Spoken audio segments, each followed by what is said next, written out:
welcome back to TEW 2016. I'm here once again with my WWE series. We are here with Wrestlemania 35, 42,878 people in MetLife Stadium. We kick off the night with the pre-show. Randy Orton defeating Rusev in a quick match, in a six-minute match with an RKO. Randy Orton was hurt, but he does not need time off, so I just gave him a quick match here.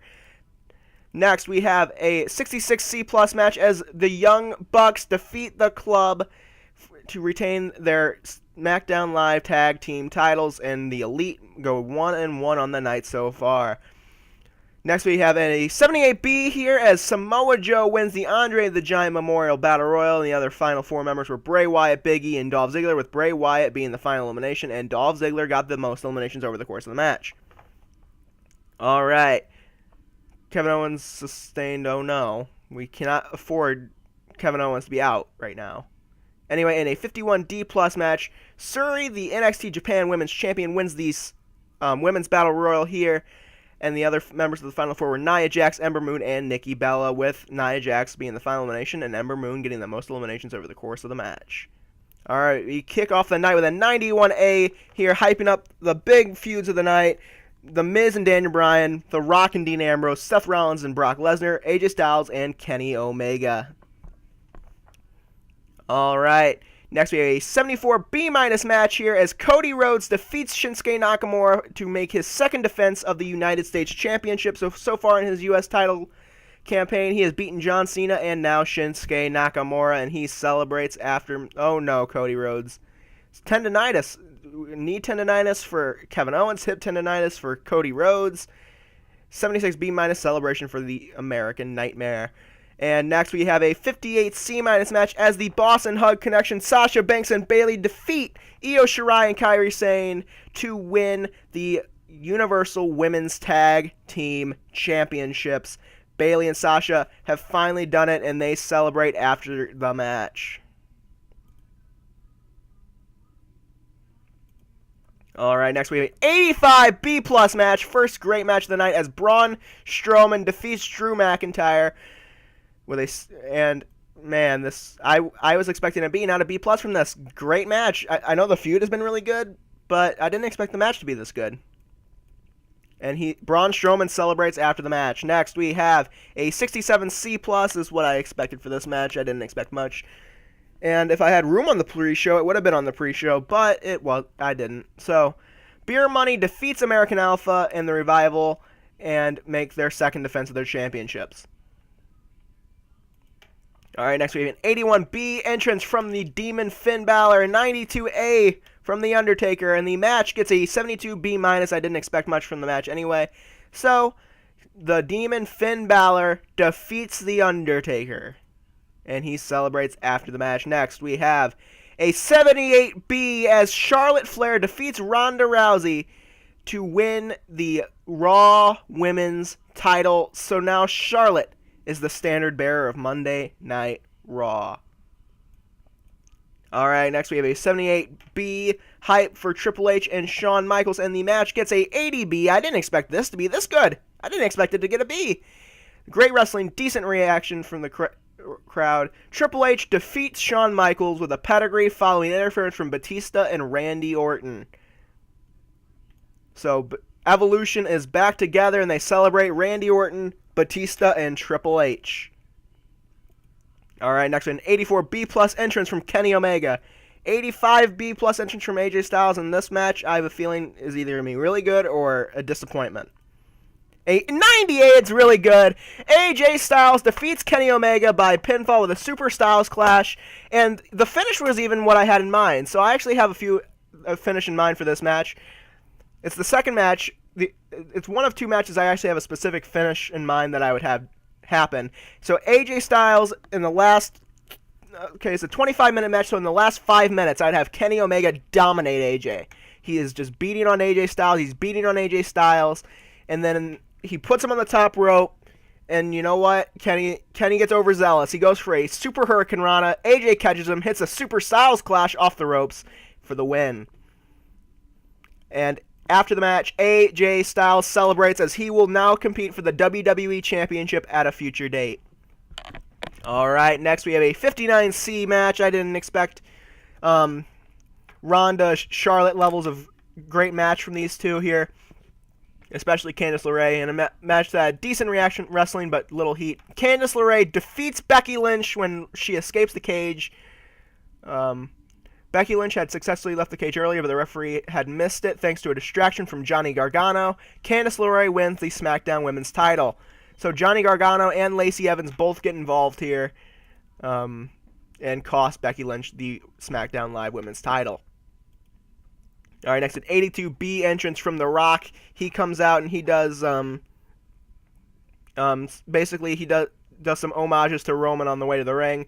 84B plus for Dean Ambrose, and the match gets a 90A. I didn't expect this from this either. Okay, another 90A, exceptional match. Dean Ambrose defeats The Rock with the Dirty Deeds, and he makes his third defense of the Intercontinental Championship.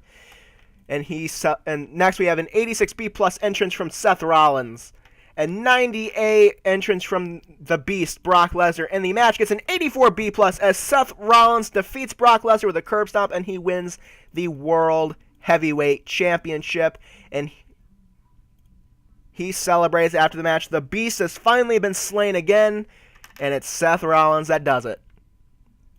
All right, next an 87B plus entrance here as we are getting to our main event of the evening. 87B plus from The Miz. This match, I have a feeling it shouldn't have gone on last. Yes, it should have. Best match of the night, 94A, as The Miz defeats Daniel Bryan with a skull-crushing finale, and he makes his third defense of the WWE Championship. And I forgot to have it set to where the Daniel Bryan throughout the night is going to turn, because he is going to turn throughout this match. He does some heel things that The Miz doesn't. Miz doesn't do anything heelish. Daniel Bryan attempts to cheat here, pulls the top rope off. Miz comes running at him. Miz hits, sees it, catches himself, moves out of the way. Daniel Bryan himself runs into the exposed turnbuckle that he exposed, and Miz has a skull-crushing finale. And then after the match, 84B plus here. After the match, The Miz breaks down and cries in happiness as he has just achieved his dream. Not only has he's done it before, he's retained the championship at WrestleMania, but he's done it all by himself this time. Maurice comes into the ring, hugs her husband, hands him the WWE Championship, and when Daniel Bryan attacks him from behind, when Miz gets up, Daniel Bryan hits a running knee. And he starts just saying, no. He's irate that he has just lost to The Miz clean in the middle of the ring. And Maurice starts to tend to her husband. Daniel Bryan grabs her by the arm. Looks like he's going to put her in the no-lock. Looks like he just snaps out of it, stops, and leaves, just saying no the entire time to end the show. And the show gets a 99A plus. 99A plus show here. Great show. The Miz, Daniel Bryan, and Dean Ambrose all deserve... No, not Dean Ambrose. I would say AJ Styles because he won the match, but I'm going to say Kenny Omega because it's his first WrestleMania. It's Kenny Omega's first WrestleMania, so he'll get the praise for their match. Make speech. Pleased. All right. So after that, we will look at popularity in a minute here. I feel like the person that probably got the most popularity bump out of all of this would probably be Kenny Omega in terms of overall bump, but I still think Seth Rollins is probably the top guy in the company right now.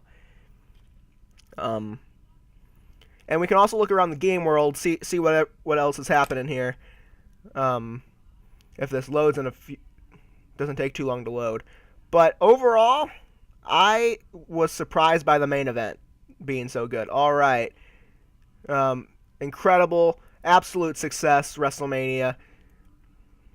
Okay, so some contracts are ending. Let's look at Owens and Cody Rhodes here. They are gone for a bit. Cody Rhodes and Kevin Owens are both gone. That does change some plans I've had. That changes a good bit of plans actually, especially with Owens and both of them being gone for over a month. Okay, so let's look at Finn Balor, right? Finn Balor's in the 80s. He is where he needs to be for my owner goal, but he won't stop there. I have big plans for Finn Balor coming up. AJ Styles back into the A's. I mean, I don't think he's ever left the A's, really, since getting there. He's just kind of cemented himself right there. Seth Rollins, right, I'm pretty sure the top star of the company right now. Full-time star, at least. Samoa Joe, he's about where he was. I didn't expect much boost from the pre-show. A pre-show win there. Kenny Omega. Kenny Omega actually doesn't look like he got much of a boost. I mean, he got a boost from WrestleMania, but not as big as I was expecting there. All right, so Dean Ambrose was the guy that I thought could rival Seth Rollins after beating The Rock, which he does, except for Mexico and Japan. What's another big match? Let's look at Charlotte Flair here. So I think she went up a little here, or maybe, yeah, she's gone up. And let's look at Ronda Rousey. Ronda Rousey has gone... she's stayed the same. She has, for all intents and purposes, stayed exactly where she was. I'm sure Candice LeRae probably went up, though. Not really. No? Yes, she did. She went from a 28 to a 42 overnight. Alright, and Becky Lynch probably went down, I would imagine. She stayed the same, basically. Alright, so let's look around the game world right now. We will look at, first, let's look at New Japan Pro Wrestling. New Japan Pro Wrestling, their champions are, let's see here. Sonata, Juice Robinson, Nakanishi are the Never Openweight 6-man tag team champions. Taichi is the Never Openweight champion. Taka Michinoku is the U.S. champion. Kanemaru and Taichi are still the... Oh, wait, no, they're the heavyweight tag team champions. And Desperado and Kanemaru are the junior heavyweight tag team champions. So Kanemaru holds both the junior and heavyweight tag team titles. Ishimori is the junior heavyweight champion. Jericho is still the Intercontinental champion, and the IWGP heavyweight title is vacant because I signed Hiroki Goto, which he was a weird choice for them to be champion anyway. So let's look at Ring of Honor, who I recently just demolished. I signed all their top guys, so let's look who their top guys are now. It is Bully Ray, Devon, Alpha Jr., Alpha Noai Jr., Darren Young, and Caprice Coleman. I expect nothing but bad stuff from that company now because I've signed all their good talent. And what's another company we could... Let's look at Impact, because Impact I don't think I've really touched that much. So, Impact Wrestling, their top champions are Kiera Hogan as their Knockouts champion. Pentagon Jr. is their heavyweight champion. He defeated, he won, he beat DJZ, who was their champion. Caleb Conley and Trevor Lee are the World Tag Team Champions there, and Brian Cage is still the X Division Champion, which I don't like. But, anyway guys, if you liked this video, leave a like, leave a comment, subscribe. Thanks so much again. I will see you guys next time.